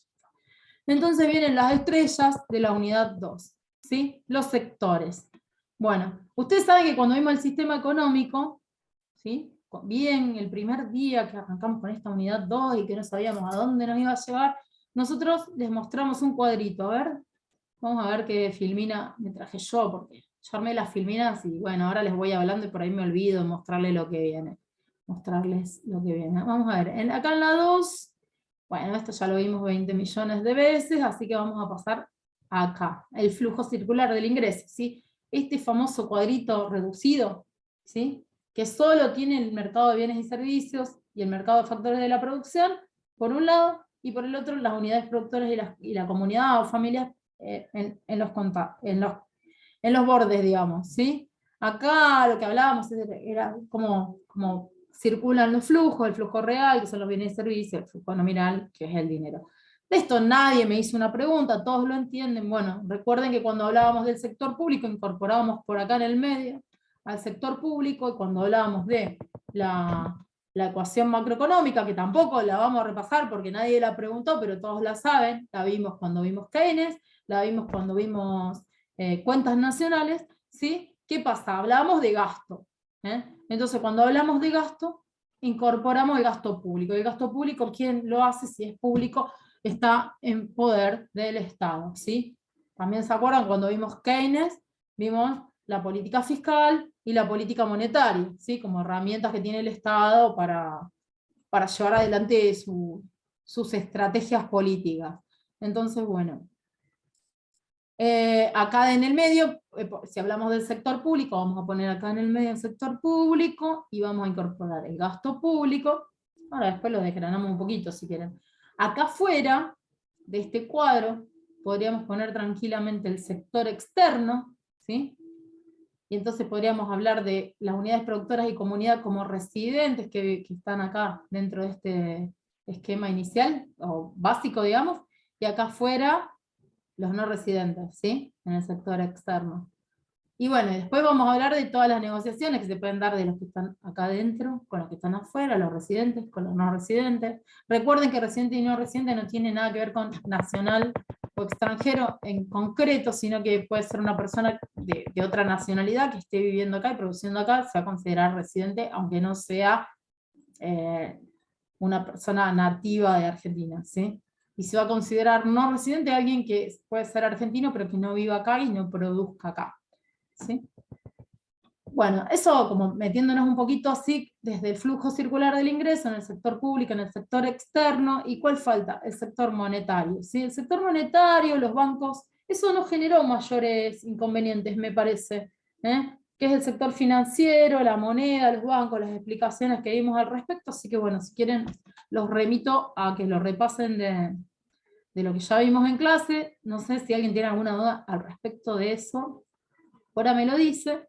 Si no, bueno, esto tampoco generó ninguna inquietud preliminar a esta reunión, pero bueno, yo un poco acá lo que hice fue ponerles a ustedes para que la recuerden, el concepto del sistema de cuentas nacionales. Ustedes ya saben que es una registración contable, ¿sí?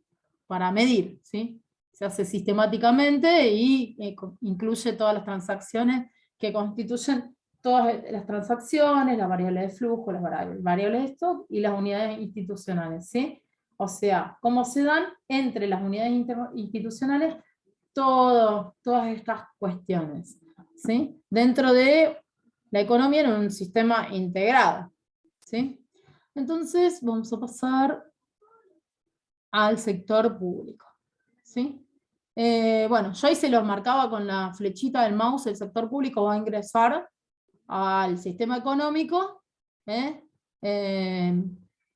incorporando lo que es el gasto público, lo decíamos hace un ratito. Entonces, bueno, ¿qué va a hacer? Bueno, después vamos a ver cómo recauda el sector público, pero lo que va a hacer cuando se pone en acción, se va a relacionar por un lado con la comunidad, le va a proveer bienes y servicios a la comunidad a través del flujo real, y a la vez se va a relacionar también con las unidades productoras, comprándole a estas bienes y servicios que después le va a ofrecer a la comunidad. Eso lo hace el Estado, por ejemplo. Entonces, las funciones que va a tener el Estado pueden ser, por un lado, un asignador de recursos, ¿sí? Cuando hace esta actividad que yo les decía, cuando presta servicios públicos a la población, cuando hace obras públicas, cuando se enfoca en la defensa o en la seguridad del país, cuando construye escuelas, universidades, las mejora, les paga los salarios a los profesores, a los maestros, a los docentes, ¿sí? Todo eso tributa, digamos, en beneficio de la comunidad. Voy a ver el chat.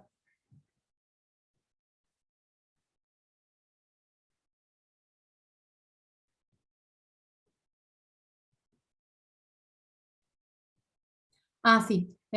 Sí. Acá Juli está pidiendo la clase del otro día, la voy a subir, sí. Es la única que me falta. Y también les voy a subir los videitos que yo les decía, ¿sí? Que hablan un poco de todo esto que estamos hablando hoy, más que nada de los sectores. Entonces, bueno, entonces como yo les decía, ¿no? Está ahí. El gobierno por un lado va a ser asignador de recursos, ¿sí? Porque va a prestar servicios públicos a la comunidad. También se va a estar ocupando de otra cosa, que es estabilizar la economía del país y también ocuparse de su crecimiento, ¿sí? Lo que va a pensar el Estado son algunas políticas tendientes a la reducción de la inflación, por ejemplo, o aumentar el empleo. También va a promover políticas económicas que sirvan a poner en foco el crecimiento de los distintos sectores de la economía del país, ¿sí? Entonces, bueno, eso es otra de las funciones. Y después hay otra función que es como un distribuidor de la renta, ¿sí? O sea, para distribuir la renta lo que él va a hacer es transferencias. Nosotros ya hablamos de las transferencias. ¿Cuáles eran? Por ejemplo, la IFE, la AUH. Lo que va a hacer es obtener recursos de la comunidad y después los va a transferir. Por ejemplo, obtiene recursos de una parte de la comunidad que tiene mayores ingresos y hace una transferencia y lo deriva a parte de la comunidad que tiene menores ingresos.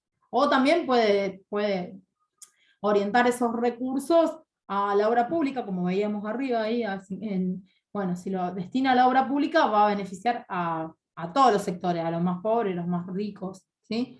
Pero en este caso, cuando nos referimos a las transferencias, es toma dinero de un sector y como que lo redistribuye, lo manda para otro sector, para un sector más vulnerado de la sociedad, ¿sí?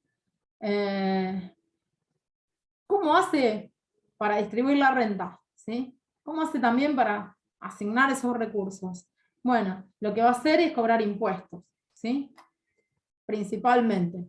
O sea, lo que va a obtener esos recursos de distintas fuentes, pero uno de los recursos principales son los tributos. Y dentro de los tributos, uno de los principales son los impuestos, ¿sí? Que les va a cobrar a estos dos grupos que veíamos acá en este cuadro, por un lado a las unidades productoras y por otro lado a la comunidad, ¿sí? Entonces, una vez que consiga los recursos, los transfiere o los destina a todas estas cosas que veníamos viendo hasta recién, ¿sí? Por ejemplo, bueno, a los sectores más vulnerados les va a dar dinero en concepto de la IFE, que todavía se sigue pagando, o por ejemplo, que surgió en pandemia, todavía se sigue pagando, o de la asignación universal por hijo. Por otro lado, a las unidades productoras, ¿qué le va a dar? Le puede otorgar subsidios a la producción, a las energías renovables, o sea, se puede desdoblar y asignar beneficios a los distintos sectores de la economía del país, ¿sí? Alguien me preguntaba en concreto,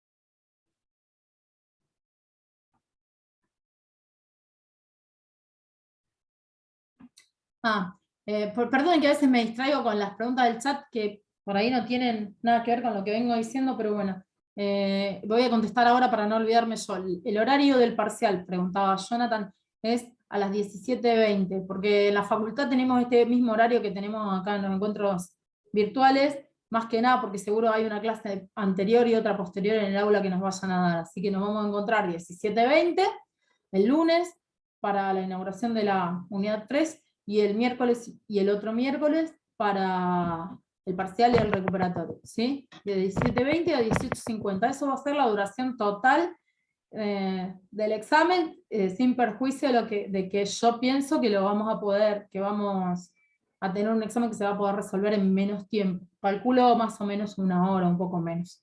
¿Sí? Bueno. Volviendo entonces a la clasificación de recursos del Estado, la clasificación, a ver, quiero ver quién me había preguntado, varias personas habían preguntado sobre esto. No muchas, pero bueno, 2 o 3. ¿Sí? Entonces, cuando nosotros veíamos la clasificación de los recursos del Estado, en general, no en particular, lo que hacíamos hincapié es que el Estado posee, por un lado, recursos originarios y por el otro, recursos derivados. ¿Sí? Los recursos originarios son aquellos recursos patrimoniales y empresariales que tiene el Estado. Por ejemplo, cuando toma empréstitos del extranjero, o cuando maneja dinero que es bajo la forma de dividendos que provienen de las empresas del Estado, o sea, de su propiedad. ¿Sí? Lo que producen las empresas estatales genera dividendos que van a quedar en poder del Estado. ¿Sí? Pero estos son los recursos originarios, los tiene el Estado por bienes o por gestiones que hace como si fuese un individuo particular. ¿Sí? Entonces esto no va a estar en tela de juicio cuando analicemos el resto de los recursos del Estado, que son los que más nos interesan. Los que más nos interesan son los recursos derivados. ¿Por qué? Porque acá es donde se da la interacción de el Estado con las familias y con las unidades productoras, ¿sí? Con las familias y las empresas. Bueno, ¿sí? Los recursos derivados van a derivar del ejercicio del poder de imperio del Estado, ¿sí? O sea, del poder de coerción. El Estado lo que tiene es como la potestad de imponernos a nosotros, por eso se llaman impuestos, ¿no? Tiene la potestad de imponernos obligaciones pecuniarias, o sea, nos obliga a pagar, ¿sí? A todos los ciudadanos, ya sea que seamos personas físicas o jurídicas, podemos ser nosotros a título individual, o podemos ser nosotros a través de un proceso productivo que llevemos adelante, una empresa que tengamos, ¿sí? Entonces, bueno, este tipo de imposición, que es a través del cual el Estado detenta ese poder que tiene, se va a traducir en tributos, recursos crediticios, penalidades, por ejemplo, multas. Si a vos te hacen una multa por una infracción, vos pagás un dinero. ¿Y a dónde va eso? A las arcas del Estado. ¿Se acuerdan? Cuando vimos sector público, en todas las filminas vimos que el Estado, lo podemos hablar del Estado municipal, el Estado provincial, el Estado nacional, pero tienen las mismas características. Si tenemos una multa por ir en una calle de Rosario o en una ruta nacional, esa plata va a ir a un Estado.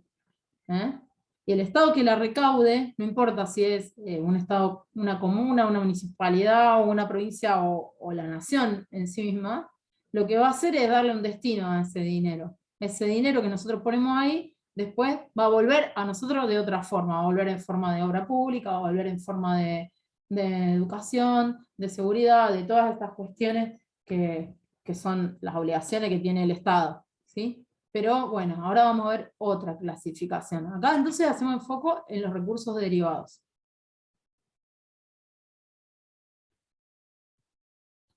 Voy a hacer una pausita acá, porque ya que no cierro nada ni nada, pero ya que ahí en el chat, Jonathan estaba preguntando... Profe, ¿qué sería no. herencia? Cuando hablamos de herencia Estado. del Estado, se habla de bienes vacantes, ¿sí? O sea, vieron que cuando uno... Esto de herencias y bienes vacantes tiene que ver con esto, fíjense. Cuando una persona fallece y tiene bienes a su nombre, ¿sí?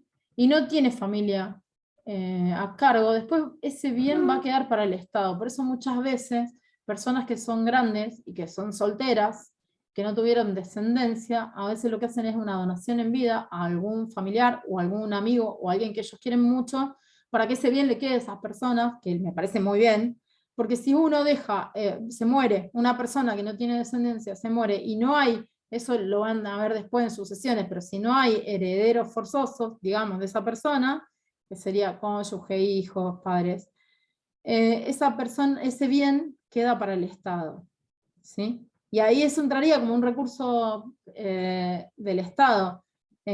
originario, porque bueno, pasaría directamente a la propiedad del Estado, ¿sí?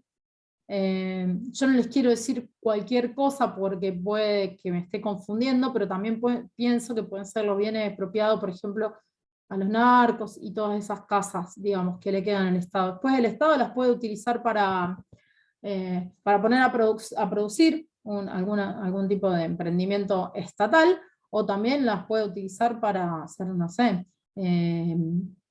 centros culturales, o no sé, bueno, depende de qué tipo de inmueble sea, escuelas, ¿sí? También hay veces que algunas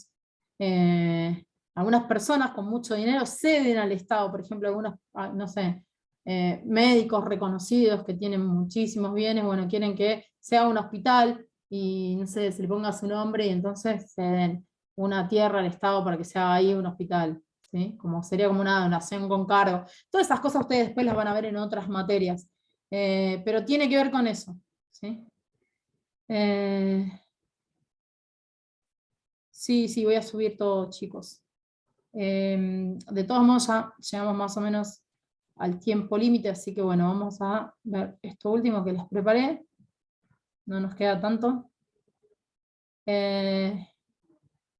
Entonces, bueno, cuando hablamos de tributos, acá es lo más importante que tengamos en cuenta que los recursos derivados son los que más nos interesan, son los recursos que obtiene el Estado de parte de los contribuyentes, y son de 3 tipos.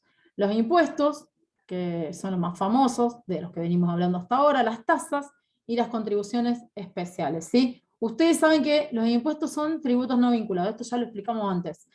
Son no vinculados, ¿por qué? Porque de lo que nosotros hace un rato hablábamos de las penalidades, pero bueno, los impuestos también, en este caso, los impuestos son imposiciones pecuniarias que el Estado hace a las personas de carácter general, no están vinculadas. No hay una contraprestación directa por el pago que yo hago. Yo hago un pago porque lo tengo que hacer, porque se lo debo al Estado, y el Estado con esa plata no me va a dar algo directo a mí. A lo mejor va y hace un puente, o le paga los salarios a los docentes de nivel inicial, y yo no voy a nivel inicial, pero no importa. O sea, con esa plata el Estado decide qué va a hacer. No está vinculado lo que uno paga con el destino que le va a dar el dinero el Estado, ¿sí? Bueno, eso, básicamente. Por eso son no vinculados. La clasificación, tenemos los impuestos pueden ser directos, que van a gravar una manifestación inmediata y objetiva de ingresos, o de la riqueza que puede tener una persona física o jurídica. Al ser directos van a estar, como yo les decía, asociados a una persona física o jurídica. En este caso lo que van a hacer es decir, bueno, si una persona tiene tal o cual ingreso, por ejemplo, si nos referimos al impuesto a las ganancias, van a decir, bueno, si una persona gana más de tanto dinero, está sobre el mínimo no imponible, se le va a cobrar un impuesto. Eso va a ser el impuesto a las ganancias. ¿Y a quién se le cobra? A determinadas personas que cumplen determinadas características, ¿sí? Entonces son directos, porque es sobre personas particulares. Pero pueden ser indirectos cuando graban un indicio o una manifestación indirecta de la riqueza. ¿Esto qué quiere decir? Que son, por ejemplo, impuestos al consumo. El ejemplo que utilizamos cuando vimos la clase, que es más común y más fácil de comprender, es el IVA, por ejemplo, que es el impuesto al valor agregado. El IVA se aplica a todos los bienes de consumo, por lo tanto lo pagamos todos aquellos que vayamos a comprar algo que tenga esas características, que es de ser un bien de consumo. Entonces lo van a pagar las personas muy ricas y las personas pobres también, porque todos necesitamos alimentos. Los alimentos son bien de consumo, bueno, cuando vamos al supermercado todos estamos pagando un 21% en concepto de IVA, ¿sí? Después otra clasificación, que yo no quiero que se vuelvan locos con esta, son impuestos progresivos o regresivos, tiene que ver con las alícuotas, ¿sí?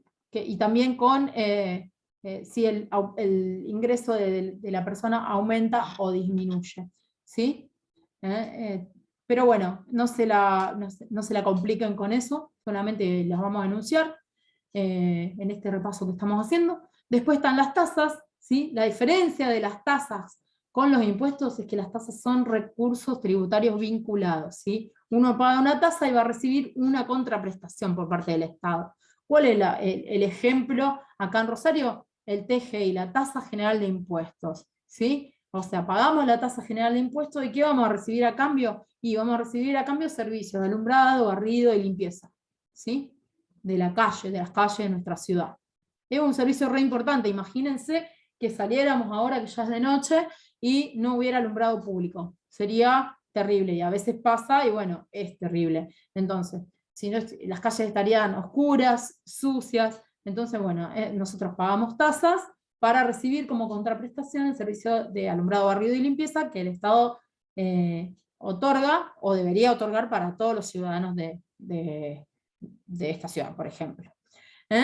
Y después tenemos las contribuciones especiales, que son parecidas a las tasas, pero que se pagan por única vez para evaluar o para revalorizar algún bien. Por ejemplo, si uno vive en una calle donde hay zanjas, no hay cloacas, bueno, para prestar el servicio de cloacas en un determinado barrio, la gente que se va a ver beneficiada por esa obra va a tener que hacer tal vez una contribución especial. Muchas veces el Estado igual hace, por ejemplo, un operativo de bacheo en la puerta de tu casa y no te cobra una contribución especial, pero a veces tiene derecho a cobrar esta contribución especial, y los contribuyentes a pagarla, están obligados a pagarla, porque después el bien que ellos tienen se va a ver revalorizado económicamente, ¿sí? Bueno, y finalmente llegamos al... Bueno, acá yo les había puesto algo del sector financiero, de moneda, las funciones del dinero. Creo que esto ya nos quedan 3 minutitos, así que no es tan importante explicarlo en particular, porque todos y todas ustedes lo entendieron, nadie planteó dudas al respecto, pero bueno, sabemos que es un medio de pago, una unidad de cuenta, que sirve para reservar un valor, que mide el valor, y que también transfiere poder adquisitivo, ¿sí? Entonces pasamos a lo último, ¿sí? Bueno, acá yo también les había dejado en esta filmina las funciones de los bancos, y bueno, cómo se va dando este circuito. Recuerden cuando vean nuevamente este cuadrito que arrancamos de acá abajo, arrancamos de las personas que tienen un dinero excedente, entonces lo llevan a los bancos, y los bancos con ese dinero que obtienen en carácter de depósito, lo prestan. Después pueden analizar cómo se crea el valor, cómo gira el dinero, cómo se va moviendo dentro de una economía. Pero esto me parece que no hubo demasiadas dudas al respecto. También les voy a dejar unos videitos que hablan de esto, que están buenos, para que se entretengan el finde. Y después entonces finalmente llegamos al sector externo. Son algunas filminas cortitas. Acá sí hubo bastantes preguntas, pero bueno, es el último tema que dimos, lo dimos esta semana y por ahí todavía no tuvieron tiempo de leerlo. Que tiene en cuenta el sector externo. Cuando hablamos de sector externo, yo les hablé primero de comercio exterior, y después nos fuimos a otras cuestiones que aborda, que podemos estudiar a partir del sector externo. ¿Sí? Sabemos que el sector externo no solamente se va a ocupar de las importaciones y las exportaciones, que sería el comercio exterior, sino que se va a ocupar de todas las relaciones económicas entre un país y el resto del mundo. ¿Sí?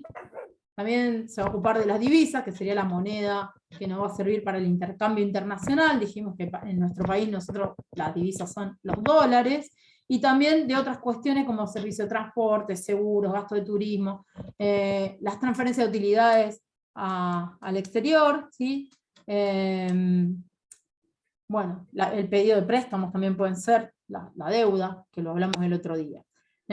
Todos los movimientos que el sector externo realiza, y esto se va a relacionar con las cuentas nacionales, se va a trasladar a una registración que se va a hacer en la balanza de pagos, ¿sí? En realidad la balanza de pagos se llama balanza de pagos, pero es un balance, ¿sí? Es un estado estadístico que resume sistemáticamente las transacciones económicas entre residentes y no residentes, ¿sí? Entonces, bueno, ahí están todas las cuentas que se van a agregar en este asiento contable, ¿sí? Tenemos la cuenta corriente, que va a reflejar el concepto de ahorro externo, o sea, el endeudamiento neto de una economía con respecto al resto del mundo. Y fíjense, acá puse otra filmina que ustedes la vieron el otro día, para desagregar un poco esto, ¿no? El registro estadístico que resume transacciones económicas entre residentes y no residentes en un periodo determinado, y que se registran en términos de flujos, ¿sí? El tipo de transacciones que se van a registrar acá son comerciales, de inversión, financieras o productivas. Y la variable de flujo es, bueno, que en general nosotros cuando establecemos un análisis, sobre todo una registración estadística, siempre vamos a tener en cuenta un ejercicio, hablando en términos contables, que es un periodo de 12 meses generalmente, ¿sí? Se va a tomar eso como base. Entonces, esta es la pregunta del millón. El tipo de transacciones económicas que se registran en cada una de las cuentas de la balanza de pagos, ¿sí? La estructura de la balanza de pagos, a ver si yo no hice una filmina más chiquita esta. Lo importante es que ustedes vean esto, ¿no? La estructura de la balanza de pagos se compone así, de la cuenta corriente, la cuenta de capital y la cuenta financiera. Esta cuenta financiera va a incluir un ítem que se llama variación de reservas internacionales, y después hay un cuarto punto donde solamente se van a anotar los errores u omisiones, ¿sí? Para que haya un registro de eso. Lo que constituyó un error en la registración o una omisión se va a poner en el punto 4, ¿sí? Entonces, bueno, tenemos la balanza de pagos, que va a comprender la cuenta corriente, ¿sí? Esto no quiero que se confundan, ténganlo bien en cuenta. Y con esto ya estamos llegando al final del horario y al final de la clase. Tengan en cuenta esto. Balanza de pagos es todo, y la cuenta corriente es una sola, porque nosotros, ¿se acuerdan que cuando hablamos de comercio exterior hablamos de importaciones y de exportaciones? Bueno, fíjense, la cuenta corriente va a registrar eso, el comercio de los bienes y servicios, está relacionada con eso, con el comercio exterior. Va a registrar las importaciones y las exportaciones. Y acá aparece otra balanza, que no quiero que se confundan, ¿sí? La balanza de pagos es todo, y la balanza comercial solamente va a registrar importaciones y exportaciones, ¿sí? Después vamos a tener la balanza de servicios, dentro de la cuenta corriente también, que va a tener en cuenta el turismo, los fletes, los seguros. Y también dentro de la cuenta corriente se van a registrar las rentas, las utilidades, los dividendos, los salarios que se pagan, ¿sí? Y también las transferencias corrientes, como una balanza de transferencias. Fíjense que dentro de la balanza de pagos tenemos la primera cuenta, que es la cuenta corriente, y dentro de esa cuenta corriente tenemos la balanza comercial. Les digo esto que lo revisen bien porque siempre genera dudas, ¿sí? La balanza de pago tiene esta estructura que vimos acá arriba, es fácil, cortita y qué sé yo, pero es general, incluye todas las cuentas. Y dentro de esta cuenta corriente, que es la primera que analizamos, vamos a ver que hay otras balanzas, como la balanza comercial, que viene a ser una de las más famosas, ¿sí? La de importaciones y exportaciones. Todo este tipo de registraciones que se hacen dentro de la cuenta corriente, siempre vamos a tener en cuenta que los actores van a ser residentes por un lado y no residentes por el otro, ¿sí?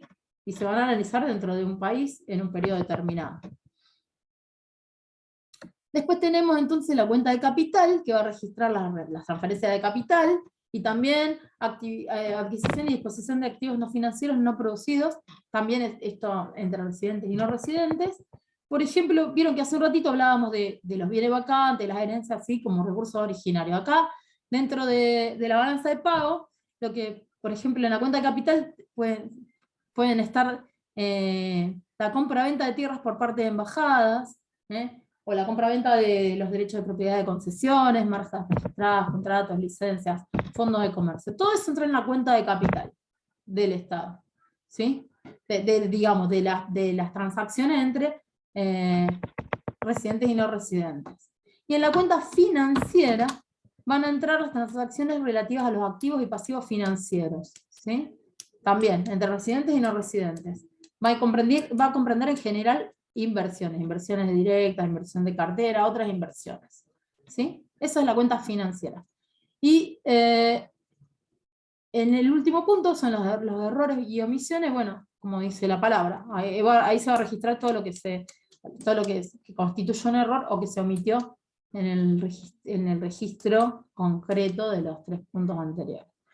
Dicho todo esto, creo que más o menos hicimos un repaso general por todos los temas. Yo voy a cerrar esta filmina, voy a dejar de compartir, así los veo, a ver quiénes estamos.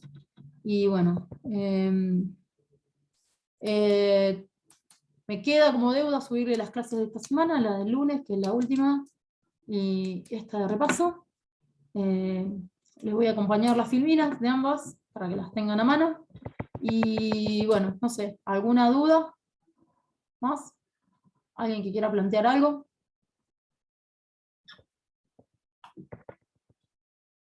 Vamos a dejar de grabar, cerramos este encuentro, seguimos acá 2 minutitos más.